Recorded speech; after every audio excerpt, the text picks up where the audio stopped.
Hey loves, welcome back to my channel. It's Ro, and today I am going to be sharing with you a mini tutorial of how I made that front cover of the Snowglobe Backpack that I shared a few days ago here on YouTube. I also have a few photos and reels of the mini backpack on my Instagram, so if you want to see that, please follow me over there as well. So basically, whenever I make a backpack that has this style, it always starts with a circle. And if you want to make a backpack that has the same size as mine, then I suggest that you buy the plastic bowl from Walmart. I believe Target has the same one, but a different brand. But it's the 6 3/4 bowl. That's, I believe, like 50 cents at Walmart. I am going to be sharing the link down below so you can grab one. And yeah, as I said, whenever I make this type of backpack, it always starts with that circle. So I trace that bowl so it can be the base of the backpack. So yeah, again, I am going to be sharing that link down below. So what I did here is I traced the bowl. I traced the bowl on 2 pieces of cardstock. This will be my front and my back covers. And when you do this, make sure that you draw the circles about the same height, like on the paper. But if you can't do that, what I suggest is just trace the circle on one cardstock, and then when you're done cutting that, you trace the whole thing on the other cardstock. Next thing I'm doing is, after I drew my circle, the next thing I'm doing is I am going to locate the corners, the 2 corners of the circle. So that's the 2 points.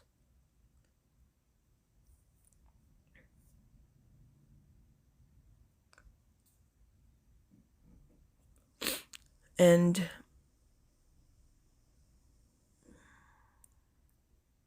just lining it with my pen.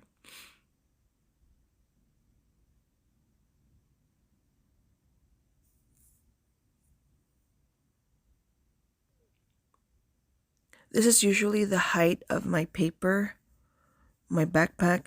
But if you want it, like, if you want the backpack a little taller, what you can do is you can rotate the paper so it's standing vertically, like the orientation of the paper, and then you can just draw the line like longer so your backpack will be taller.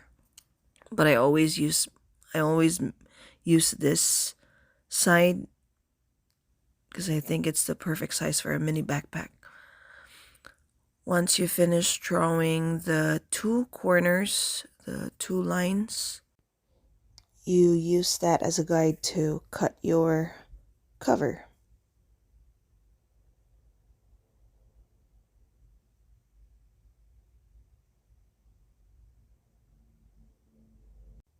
Once you're done cutting that one piece off, the next thing we're doing is we are going to trace to our next paper. The next paper will be the back cover of our backpack. So I guess it's going to be the easier way to have the same size of the covers instead of drawing the circle, because you might draw the circle like a little lower on the paper. So yeah, let's just do it this way. And then once you trace your front cover, you cut that off, and we're done with like the base, the front and back bases of our backpack. Next thing I do here, now this is going to be, I guess, optional unless you want to do the same cover as I did, which is the snow globe. And if you are, just keep watching. So what I'm doing here right now is I am going to be drawing or making the base of our snow globe. And once you're done with that, just put it aside.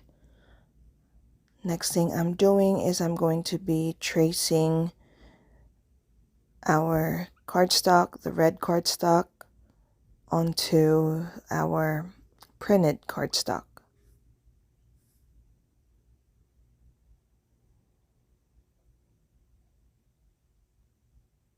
First thing I do is I lightly put some glue onto the cardstock so I can stick it, and it's going to be easier for me to trace and cut.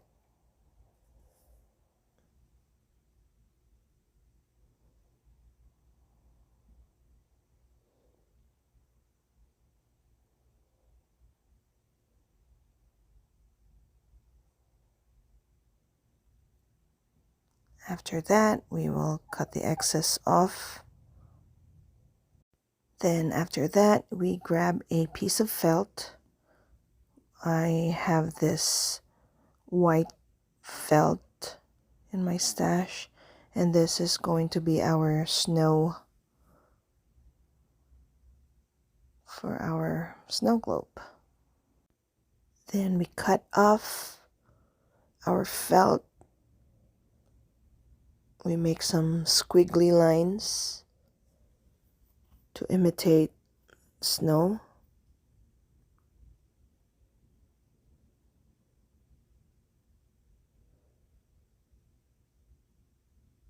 Then after that, we are going to glue it onto our base.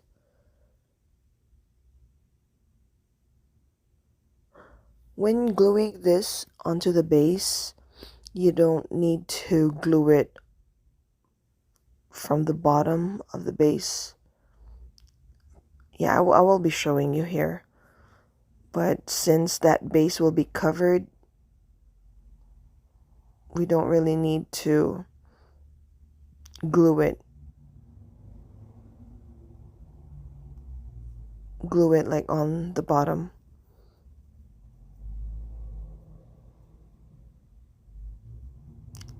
And there, that's because of that piece.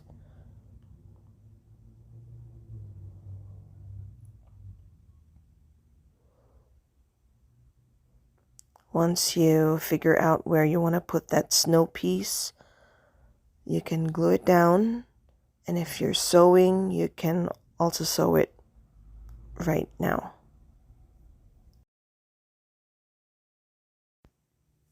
Okay, we're done sewing our snow piece. And the next thing I did here was I traced that piece of the strip of paper onto a printed cardstock, and that will be our base,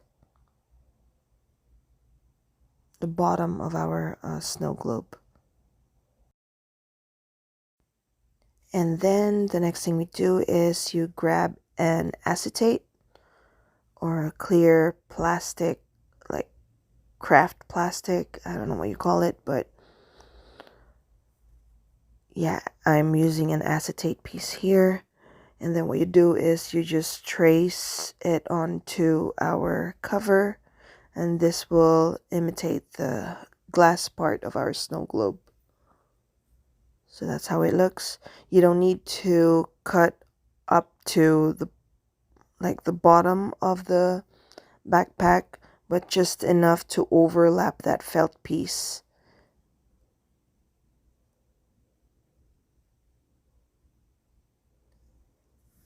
Now the next thing I'm doing here is just figuring out what to put in our snow globe, and this is what I wanted to put. Oh, I forgot to mention the collection that I'm using to make this Snowglobe backpack is from Paige Evans. This is her new Christmas collection, which is called the Sugarplum Wishes. After gluing our ephemera or whatever you put inside your snow globe, we are going to sew our acetate piece. And right here, I am just cutting off the excess. When you sew your acetate piece, please make sure that you don't sew completely because we still need to put our sequin mix.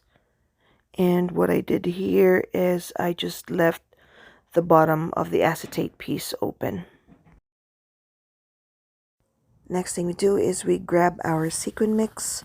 What I'm going to be using here is some sequin mixes from my stash, and then I am also going to be using this white sequins from the Buttons Galore backyard sub box.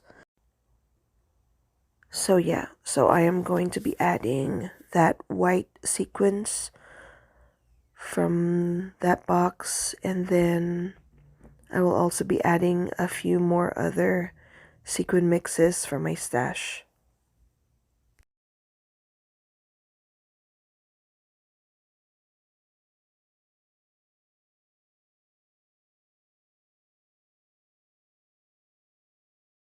Once you're done putting all your sequin mixes, we are going to close that acetate piece, and we also include the base of our snow globe, so we sew that together, and this is how it looks. We are basically done at this point, but if you want to decorate it more, I suggest that you do it now, because if you're doing any like more sewing, then this is the time you should do it, because you won't be able to sew it once you put the sides of the backpack. But yeah, this is what we have. Thank you so much for stopping by. Thank you so much for watching, and yeah, I will see you in the next one. Bye.